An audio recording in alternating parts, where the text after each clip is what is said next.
East in Russia. She has participated in National Collegiate Honors Council annual conferences and also has given a workshop on our topic today, visual thinking, for many faculty across the US and indeed Europe in a National Collegiate Honors Council workshop. So I'll leave it to her to introduce herself further. She'll also be back for a later lecture. Dr. Tarasova was the main architect for our assignment number 2, which you'll be doing later on, and she'll also talk about. So please welcome Dr. Tarasova. Michael, Dr. Sloan, thank you so much. I'm very excited to join all of you in this interdisciplinary course. As Dr. Sloan said, I'm from Russia. I work in Siberian Federal University. I'm an art historian, and I'm the Dean of the Honors College. SibFU Honors College was created in 2017. We are just pioneers of honors education in Russia. And for our honors students, I have the course Visual Thinking. And I really believe that visual thinking is a skill, is a part of our mental abilities that should be developed of professionals in every sphere. And I spoke about it at NCHC webinar this summer. And after I spoke, Dr. Sloan approached me and invited me to be your guest lecturer in this semester. I was very, very excited about it. And yes, I thought a lot how to make you start working on developing your visual thinking. And we have 2 classes. Today, I will speak about some basics of visual thinking, about what you can start from in this department. And then next week, we will have a creative projects discussion. The assignment, which you could see in syllabus, is about you as acting as visual thinkers.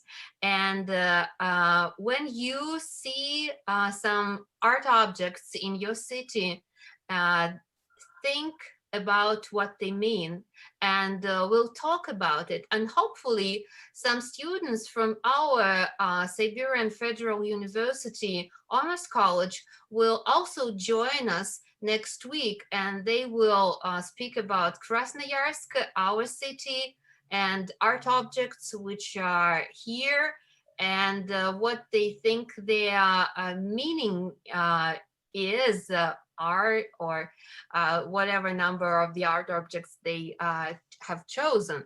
So I hope that we'll have a fruitful discussion next week. And today, if you have any questions, you can ask me in chat, or after our my presentation is over, you can also ask me something, switching on your microphone or camera, whatever is convenient for you. So I shall begin the presentation now. I'll open my slides. And we are here in the middle of the interdisciplinary course that you have about big ideas, and how throughout the history they can change the track of history, and how people with great ideas can really be game changers. So I am so thrilled by the syllabus that you are having unrolling, because there are so many examples of really great ideas and people who could really be called game changers. So today I will speak about how ideas take shape, and how you and anybody inevitably use their visual thinking in making ideas take shape. If you want to be a game changer, you have to know yourself, your potential. If you want to change the world, you have to know how to manage your personal resources. You have to know how to manage yourself. And your mind is really your best power. So take a look at what specialists in this area call the skills of the 21st century. They are actually nothing new and could be as valued in the 20th century or even before. Take a look at the skills highlighted in a red bold color: critical thinking, creative thinking, and cognitive flexibility. These are skills of the 21st century, which are connected with our thinking capacities in general. And so if we try to start by asking ourselves, what is thinking? We can identify three main thinking criteria, actually even four. And abstractedness is the capacity to focus on the main thing. Validity is an ability to test the relevance of the products of your thinking. Awareness is a competence in managing your process of thinking. You think and you know what you think and you can manage it. If it is so, it is a highly developed awareness. And rationality is a capacity for logical reasoning. And if we take a look at the requirements for thinking skills in the 21st century, we understand that thinking should be critical, flexible, creative, and that means productive, practical, and that means synthetic. And that leads us to the necessity of balance between verbal and non-verbal thinking. So thinking is synthetic, human thinking. So it's just a natural kind of our brain activity. As our brain, of course, you know, it is developed in different departments and we can detect their left hemisphere, right hemisphere. And so it was proven that right hemisphere is more responsible for this image making and creativity, imagination, and producing visual concepts. And so we have left hemisphere, we have right, we don't have to choose, we love them both, we have to develop them both. And that is actually the nature of the human mentality, this synthetic kind of thinking. And so verbal and non-verbal thinking constitute just different cuts of any subjective reality. And visual thinking is just one kind of non-verbal thinking activity. You can think of many, like audio thinking, for example. So visual thinking is a product of synthesis of previous sensual experience and abstract verbal activity. So then after I have found some theoretical concepts to share with you, I have just asked myself what you already know about it and sent you a link to this preliminary survey, and you followed it. And so I know more about what you know about visual thinking, even before we met online. So these two first questions here, I like to see the results with your answers in comparison. because the first question was, what do you know about visual thinking? And the popular answer was nothing. But then, how often do you think visually? The majority competently said yes. How often? Every day. So you don't, some don't know, but only 10% were ready to say that you never use it. So subconsciously you agree that you use it rather often. And what you can see in one of the answers in these questions, what do you know about visual thinking? There was one option to answer with, I don't think visual thinking is correct term. And some of you, not many, but some of you agreed with that. And that is actually the problem. Rudolf Arnheim was a person who developed a theory of visual thinking. And if you are interested in, you can go further and read his books. He wrote a lot about it in different areas, in general, in particular, for instance, visual thinking in cinema, in painting, and so on. So he is the theoretician behind this concept. He worked in Harvard and in Berkeley universities in the 20th century. So that was the keystone he had to break while entering the field of visual thinking, because popular philosophy has the same prejudice which some of you really expressed when you said the visual thinking is the term which is kind of not very comfortable you are with, because popular philosophy insists on division of perception and thinking, but it is wrong. And when you deny your visual abilities to be kind of rational, then you deny a part of your own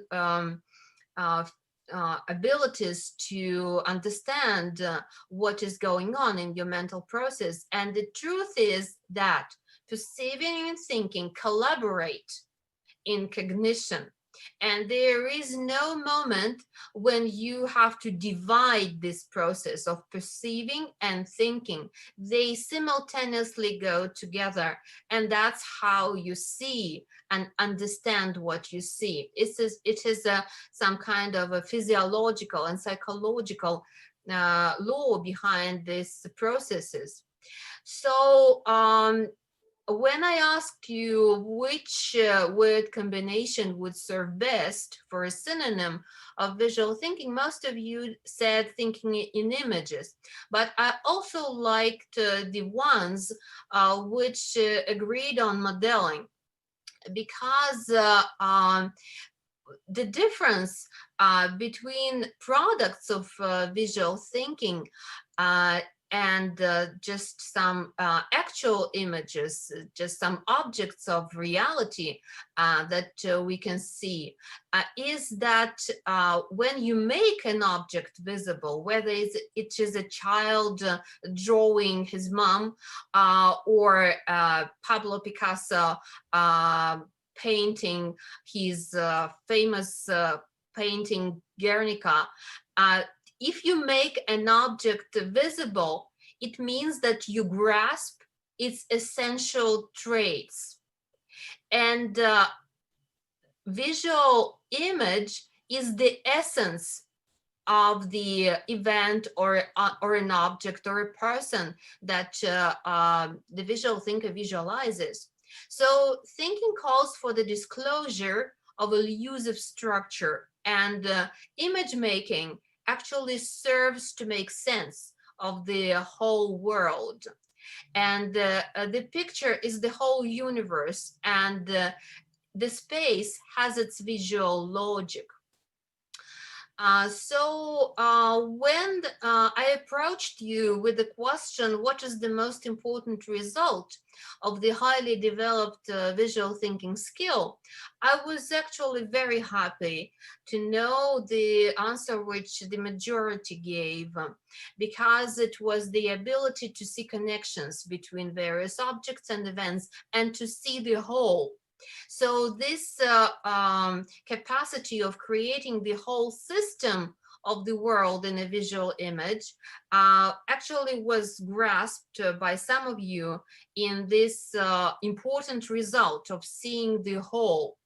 Also, it is the favorite answer was an ability to create and to put ideas into some visible shapes and forms. Really, in fact, the main function of visual thinking is an ability to coordinate different meanings of images into a complete visible picture.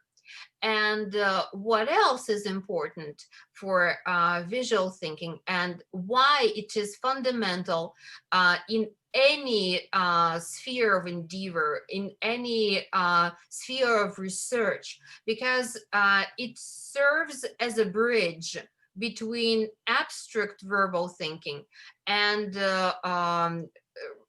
perceptible, visible objects of reality.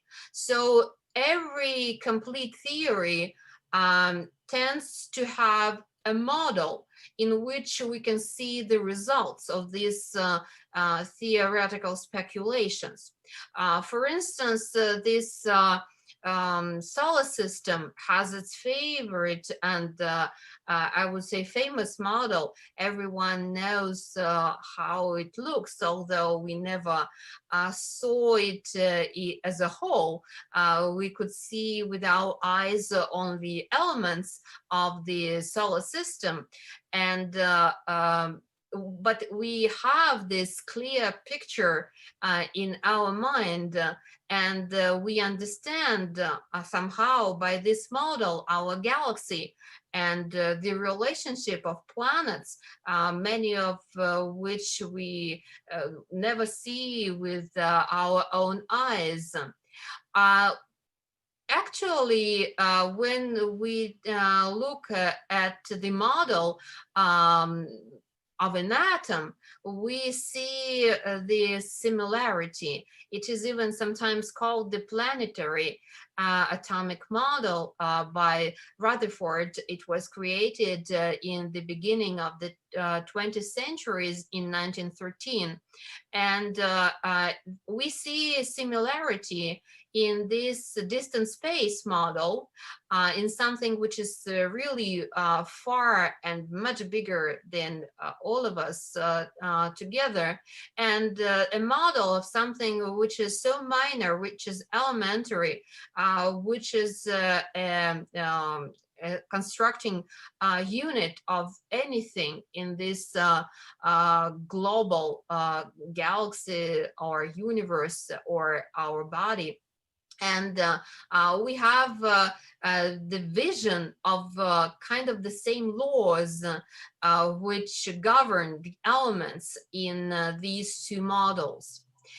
Art is also a form of thinking, and artists, composers are able to penetrate deeply, as well as Rutherford, into invisible structures of different kinds of reality, no less than scientists. And the rationality of an artist or an engineer is based on iconical representatives of external or inner objects, such as graphs, diagrams, special science structures. And so here in the slide, I compare two images. One is another version of the solar system model in different color.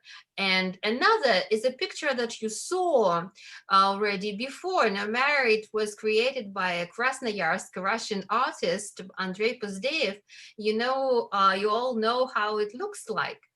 And it is actually origin of the universe. You saw it in one of the questions of the survey. And we see the similarities again, not only in color, but in structure. So the question was, what do you see in the picture? And you didn't know the name of it. And I was greatly impressed that the majority chose the answer, what do you see? And what do you think it means? To this question, most of you chose the eye of the creator. And so here, actually, we can understand the difference between this scientific model and artistic model, because one is objective, and another gives us the idea of a spirit behind this construction. Because this eye of the creator is also the eye of the creator of the picture. And then we have the eye of the viewer who can approach the painting. And some of you said the photo camera, and a photo camera is just an extension of our eye, and we can operate with it. And so the vision of the creator of the world is also our vision, because we construct the world every day with the help of our senses and our thinking capacities. And so here we have the universe becoming subjective, but from a creator perspective. And so visual thinking is a productive thinking, and art contributes to the development of reasoning and imaginative human being. And so if you want to develop the productive thinking, it is impossible to do so without strengthening the perceptual component, and art can be the key in structuring your strategies of strengthening the perceptual component of your thinking skills. And this was a remarkable question because, as Dr. Sloan said in the beginning, you are all from different areas and different disciplines and majors. And so this question was tricky because maybe some of you is a designer or an architect, and another is a mathematician, for example. So the question, can it help? Can visual thinking help you in your future professional activity? Is when it is approached to different people, the answers can be different. But you see, the majority, first of all, said yes, and I was very pleased with that. But yes, in what way? Yes, developing visual thinking improves my mental abilities in general, and personal development benefits my professional activity. That is a great start, because when you understand that everything you do benefits you as a person, first of all, and if you improve yourself as a person, then you automatically actually improve yourself as a professional, because everything starts from within, from your personal attitude to yourself and to the world. And developing your visual thinking just means that you want to develop your thinking in balance, because thinking is synthetic. So if we look at some values and activities of the visual thinker, visual thinker is always creative, we see. It is the person who sees relationships between elements in the world as a system. And it is a person who sees integrity of the world and can model the world as a whole, no matter in physics or in psychology or in economics. Modeling the world as a whole is the great path to managing the world. And comprehension and creation of visual images as models of the world and the human self is also an activity of the visual thinker. So there are some skills embedded into visual thinking activity, and they are analogy, analysis, synthesis, an ability to see the structure, completing the incomplete, generalization, abstracting, and grasping the essentials. So now I will just focus on first three logical steps in the process of visual thinking and give you examples. So the first step is analysis. So you start as a visual thinker and you do it with you do it better or worse. It just doesn't mean that you are aware of your visual thinking processes, but you do it anyway. But you can do it better if you are now doing it not enough well. So the object under observation must be abstracted from the context. You single out the object.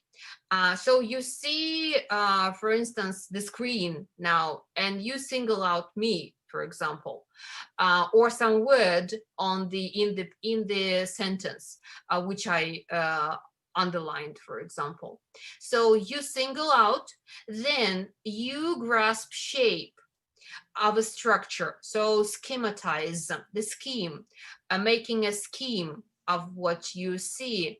It is just a psychological necessity of mind to simplify. It's nothing, there is nothing bad in it to simplify. You simplify to see the core. You go to the core of the event or the object by schematization and simplifying the structure of what you see. And then the third step is putting in context. It's based on synthesis. Any part of the visual field must be seen in relation to the field as a whole. And I will give you an example now. So if you go to Google Maps and go to Rome in Italy, and then you just click Pantheon. And then if you go by the satellite look, you will have this picture on your screen as I have now. So Pantheon is just one building in Rome. And we take a look at it from above. And we see its remarkable structure. It was constructed in the first century AD. And so we see the part of the city now. So we single out our object under observation. We analyze the picture of the city and we single out this particular building. What we do next is schematizing. We make a scheme of what we see here. So, and this circle with the center is the main geometrical form which creates the scheme of the building. We have a circle and we have this dot in the center. And this center of the circle is this great window, which is called opaion. And through this window, the light is coming into the building, and we see rotunda from interior here now. And that's how we put in context what is going on in the building, and the whole building in the context of its surroundings. So you see now that the building is better understood in context, not with other buildings of the city, but in context with the light. So some power of the universe comes in contact with this building by means of light. This pillar of sunlight is coming through this window in the dome of Pantheon, and we see it now in the midday, in 12 o'clock exactly. And while everything in our solar system is moving, and the Earth is moving along its orbit around the sun, this pillar of light is changing its direction, and it is moving together, and the whole building becomes a big clock which illuminates different parts of the dome, of the lower part of the structure. And so this round shape through which the sun is coming into the building serves as a symbol of the sun itself. And Pantheon, that means the temple of all gods. And all gods, all the Roman gods, are not identified by any sculptures, any images.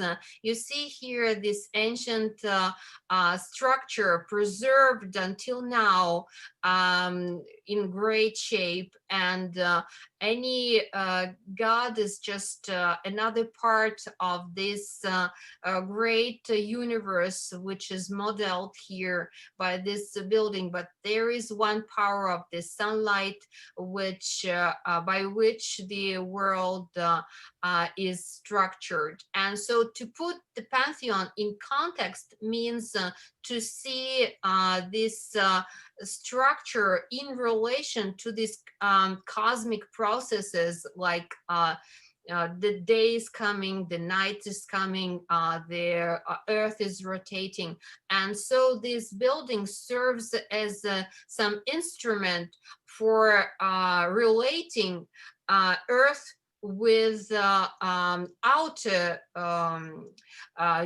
universe, outer parts of galaxies, solar systems. So now let's take a comparative slide. From in the left, you see the building from above and its exterior. On the right, interior. And you see how this scheme also which we produced before, this circle with the center as a dot in the middle of it, we see some visual concepts embodied by the building, the visual concepts of entity, infinity, and divine perfection.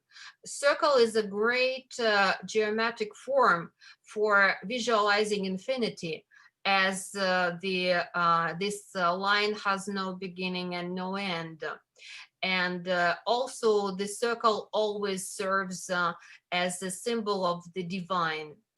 And so the circular compositional scheme of the Pantheon embodies these visual concepts. And to see this building means to understand the message of it. And the message of it has this universal meanings, and it exists not only in the city, but it exists as some kind of a time machine which enables us to feel the process that's happening in the general solar system and the world.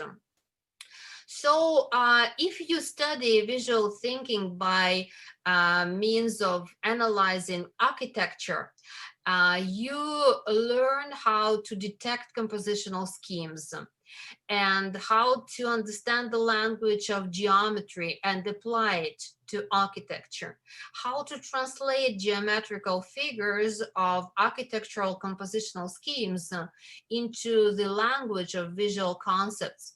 And the most important thing is to understand the building as a visual concept.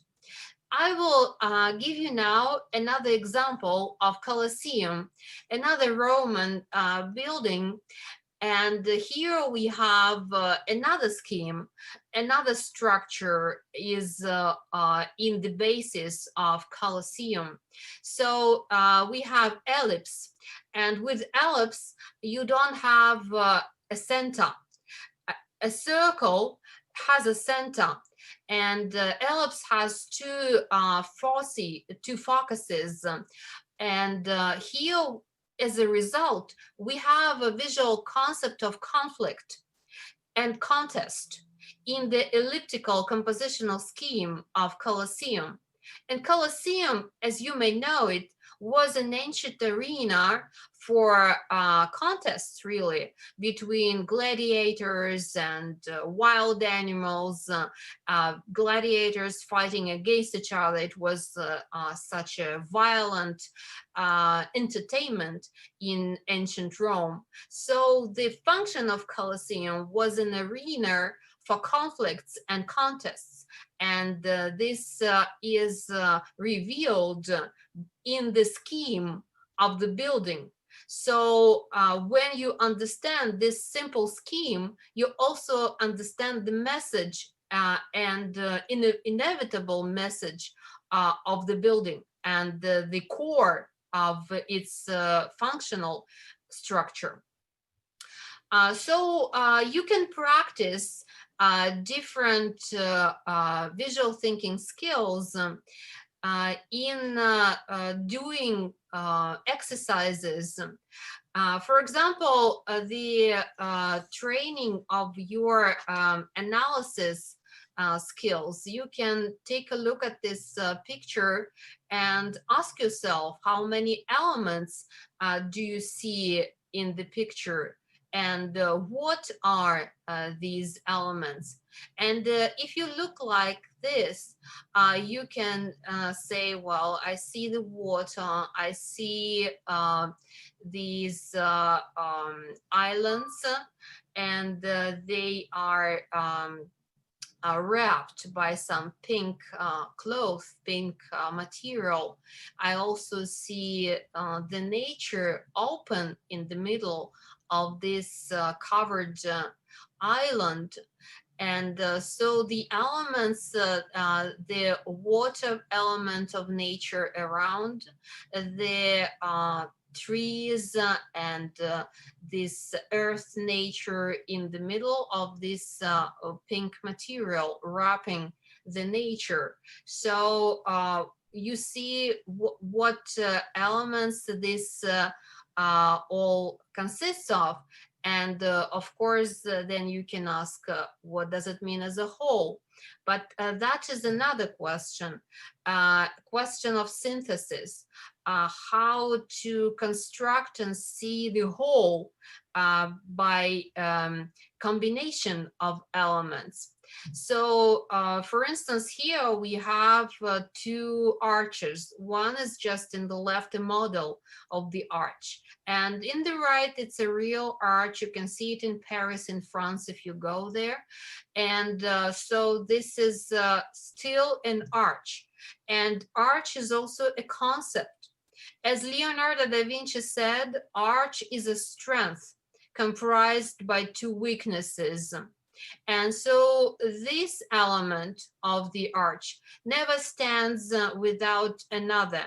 And there is a keystone that makes them a whole. And so that is how two weaknesses make strength together. So the arch is a model of how two elements never go strong without combination, without being together. And compositional arches may appear then to your eyes in art, as visual concepts of unity, togetherness, or conflict. So for instance, in some family scenes, it can be unity or the togetherness of two characters united in the game, or the conflict here between two contradicting characters.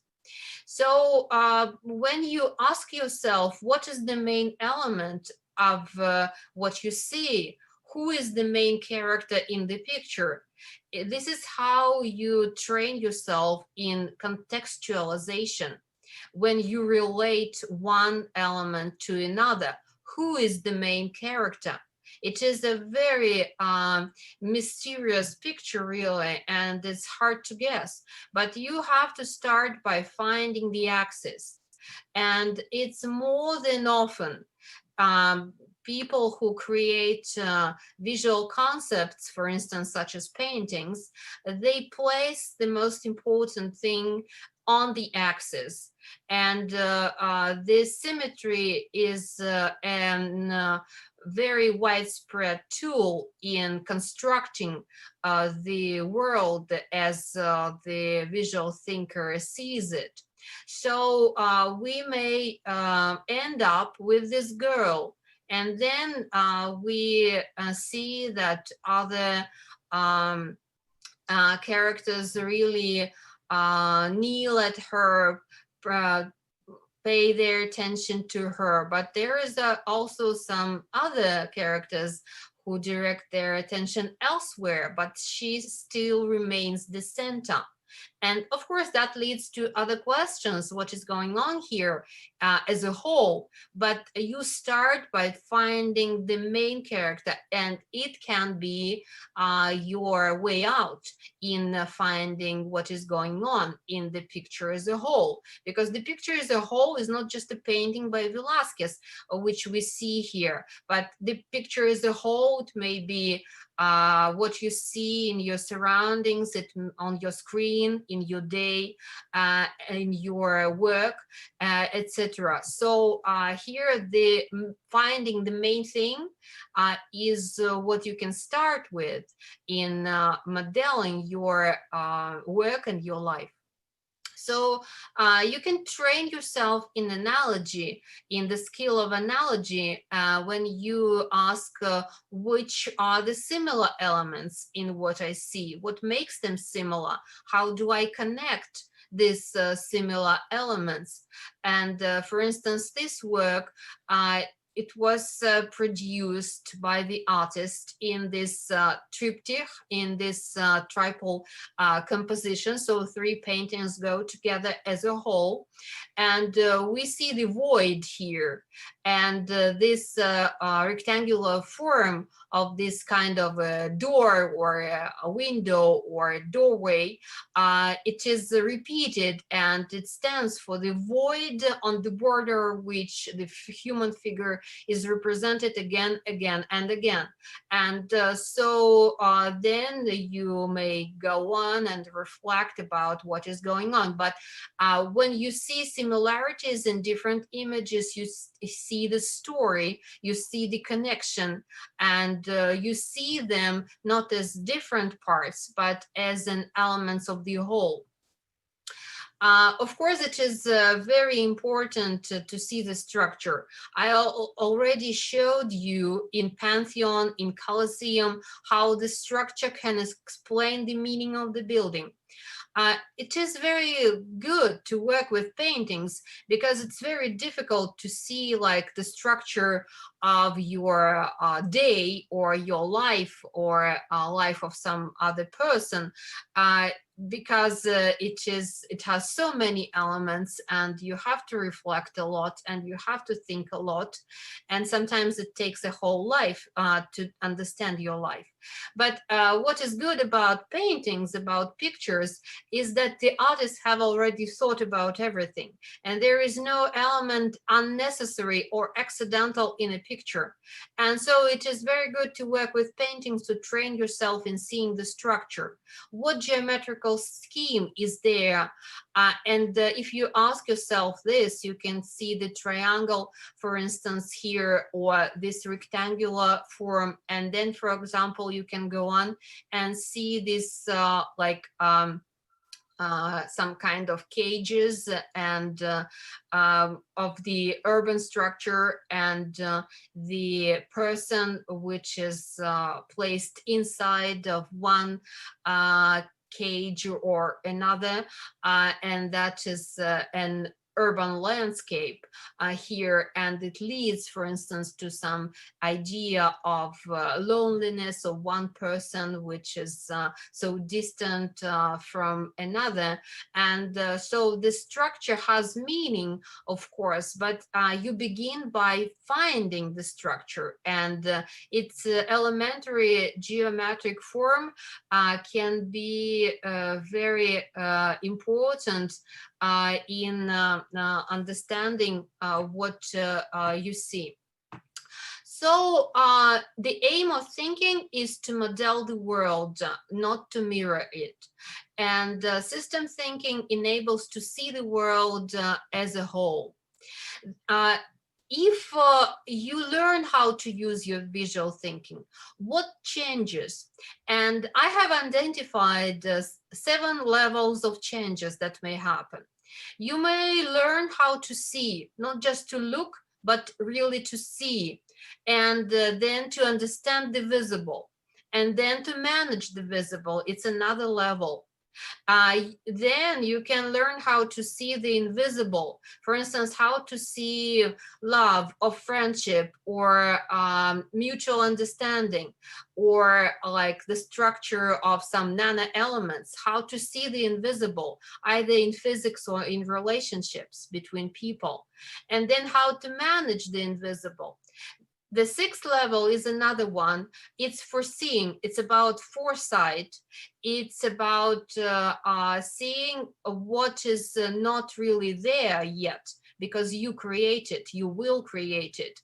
And then we have the 7th visionary level, when you deal with people who can really change the world. And so Gustav Eiffel is one of them. When he created his famous Eiffel Tower in the end of the 19th century, he just changed the whole idea of engineering and architecture. So he was actually the owner of a company which built bridges. And this is an example of his work in elsewhere. But with Eiffel Tower, he constructed just another kind of a bridge. The bridge not between just one bank of the river and another, but the bridge, the metaphor of a bridge. Because it had no function, it stood as an entrance to an international industrial fair. And so it was a metaphor of a bridge between the earth and the sky. It was a metaphor of a bridge between what is today and what the progress of industrial research revolution will bring to humanity in the future. And by 3 steps, the bridge, which modeled the lower level of the Eiffel Tower, it on the 2nd level, 4 pillars joined gradually and turned into this upper column. And then the direction of going by this bridge was upwards. It was an ascending structure, And it showed really new ways of engineering and construction. And it was like a bridge to the sky. And it was based on Gothic medieval architecture, as you can see in the left. But it foresaw skyscrapers boom in the US in the 20th century. And we see how this constructionalism of this structure of Eiffel Tower, it foresaw these events in architecture in future. And so Gustav Eiffel was just one kind of a visionary. Another kind of a visionary was, for instance, Robert Moses, who transformed the West Side in New York, and from the residential area, he turned it into this cultural center. He really foresaw this transformation of turning the city from the place where people just live into a place where people elevate their souls, their creativity, they engage with music and other art forms. You can change the whole image of a country with some image that you create. For instance, Spanish artist Juan Miró was involved in new art branding of the country of Spain. And when he created it in 1983, a new idea of the country of Spain appeared. Spain as a country of creativity, and the tourism just flourished. It was incredible how the image of the country changed to the benefit of the tourism industry after this campaign with this new logo of the country appeared. And this is just a very interesting story of transformation. Or we can deal here with a visionary transformation of another Spanish town in Bilbao, when Frank Gehry built this Guggenheim Museum. He turned a small town into one of the world's grandest cultural centers, and nobody came to Bilbao, and now everybody wants to go there. More than 2 million people, for instance, visited only this museum in 2017 because of its absolutely original architectural forms. So next week, we are going to meet again with you speaking about your cities and about how art objects in them tell something to the viewers, to you, about the city, and how it becomes a whole visual language by which we can understand your place of living and yourselves as well. So this is your assignment. You may have already started working with it, and these are the questions you are supposed to address in completing your assignment. If you have any questions, you can ask me now, or you can also write to me beforehand. I will tell Dr. Sloan how to do that. If you have questions, you will have another survey maybe before that class or after it, just for me to know how you enjoyed the class that we had today. So now, if you have some questions, you can ask me.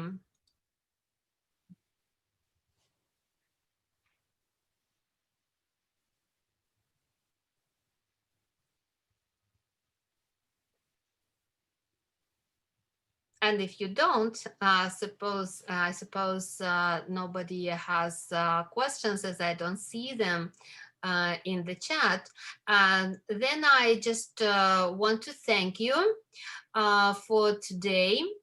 and we'll see each other next week. I hope next time I will have your cameras switched on and you will, oh, I have a question.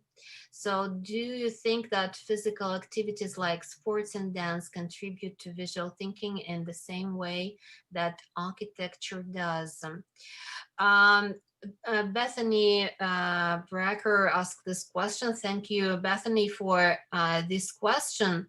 I don't think it is the same way, but I definitely believe that this space orientation in sports or in creating your own body, also in sports, contributes to visual thinking, to understanding your body as a whole and in relationship to the process which go on within.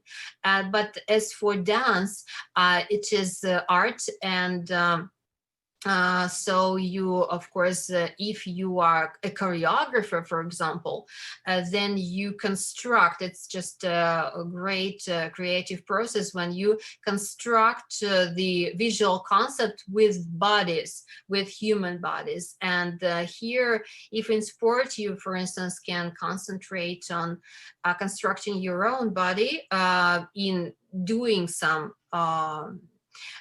exercise, then in choreography, in dancing, then the whole comes out of a relationship of human bodies, which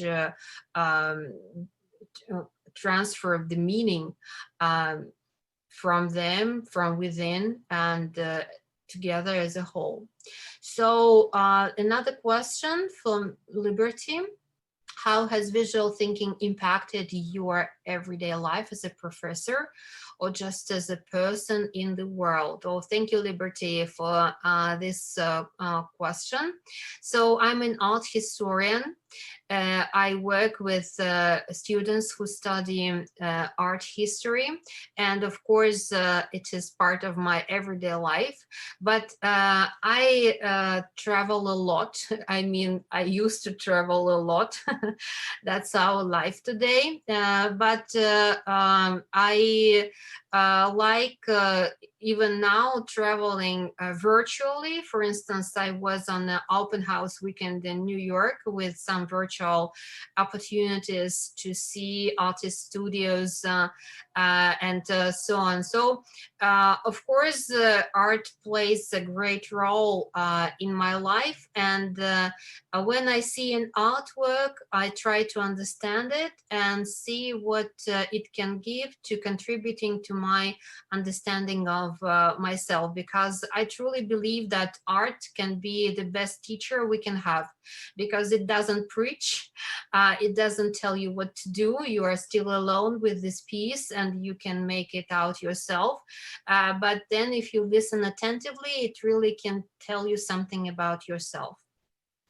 And Connie Stockham says that she liked the presentation because she says it is amazing. Thank you so much, Connie.